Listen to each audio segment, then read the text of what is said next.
And Russ, your role is a job coach. Yes. And Steph, you're an IT consultant. Yes. So could you walk us through how you two work together? Yeah, we work directly together. So Russ, being a job coach, it's so good because he's like an extra layer of advocacy. So every time we get posted on a new project, he's there to stick up for me, to say, oh, these fluorescent lights are too bright, or hey, she needs this extra bit of software on the computer, or hey, she didn't understand that thing you said, could you explain it again? And I could say those things. Russell always gives me the option if I want to say that for myself. It's not that the job coach speaks instead of you. It's just I find it so reassuring to have someone else on my side. And it does feel like they're on your side. It's an extra layer of someone that knows how to translate. It's like having a translator if you were in another foreign country. Like, you wouldn't want to go to a foreign country without a guide, would you? So it's like if I went to Japan, it'd be really cool to have someone that could speak both Japanese and English to say, hey, look over this way, or hey, watch out, this part's really steep. This part might be difficult, so mentally prepare for Mount Fuji, whatever mountain you're going to climb. Mm-hmm. Cool. Russ, do you have anything to add from your side?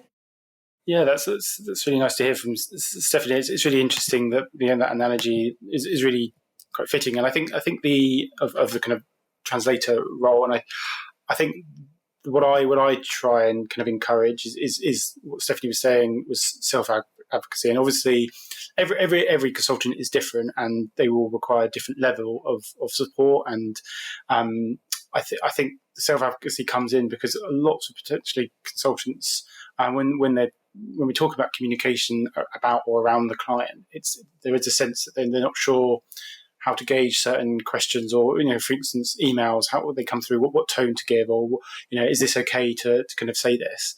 And what I guess I see my role as saying, actually, what you've said there is absolutely fine. Like, you don't need to worry about offending anyone, or am I saying the wrong thing, or is this too detailed, or am I not giving enough detail? And I kind of really see my role as being the kind of mediator between that, and say, yeah, it's fine. It's absolutely, your communication there is absolutely fine. And that's kind of what I see. But the kind of, I guess, what we really do is kind of understand that person's experience, their opinion, not just kind of at work, but also their experience of autism generally. Coming from childhood, and hopefully as you get to know someone, build rapport with the consultant, that relationship comes through, and it's really, that really helps build that trust in the coaching consultant relationship, I think.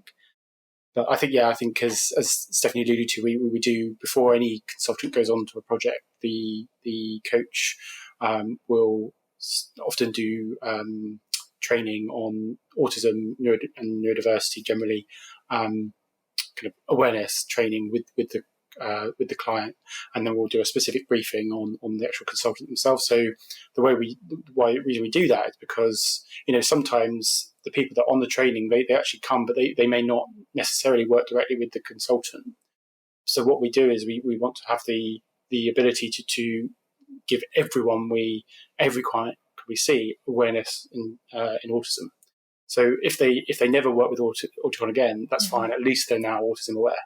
I think that's kind of, in terms of a social goal, what we really want to do is yes, first and foremost, we want the people that we're training to understand Stephanie, or understand the other consultants, but we also want them to take something away, and that's that every one person with autism is different. These are the kind of what you need to be aware of, but how they can take that forward into their business, and hopefully drive that neurodivergence movement further within the company. Mm-hmm. And your job coach isn't the same as your line manager, so that what's that? helps. So your line manager will be sort of you almost have two. You have your line manager while you're on a client project. So for instance, at KPMG, I've got a line manager there, and then I've got a line manager, Patrick, here at Auticon, that I'll be asking things like annual leave or career progression. And if I've got more questions about my well-being, or something like, oh, I've had a bad week, I'd speak to Russ about that more than I would Patrick. And if I don't know how to ask Patrick something, then I could ask Russ instead. And there's things that you might want to keep confidential on one side or the other. And I found Auticon as a company to work for has been really good at respecting that. And you feel like you've got a lot more breathing room by having a line manager and a job coach separate. Mm-hmm. And I think just to add to that, I think one thing Stephanie will probably agree with me that I am extremely non-technical, so I don't know anything about the kind of data analytics side. She's really, really gifted in analytics and data, and I whilst I kind of can engage in a conversation, that's where Patrick and her will have more of a technical discussion based on the project. But if there's anything around communication within the project, then I can kind of mediate those conversations, if that makes sense. Yeah. So how often are you two meeting? I mean, are you working together every day or just checking in as needed? It's about once a week. We'll have a regular session once a week, and then I can also check in as needed if I have questions throughout the week. Got it. And I imagine, Russ, you are the job coach for a number of IT consultants. Yes, yeah. So we generally have around 7 or 8 consultants per job coach. You've been watching Autism Knows No Borders. If you like this video, please give it a thumbs up and subscribe to our channel. Also, we'd love to hear from you, so let us know what you think in the comments section. Click here to watch this interview in its entirety. You can also find us on your favorite podcast app.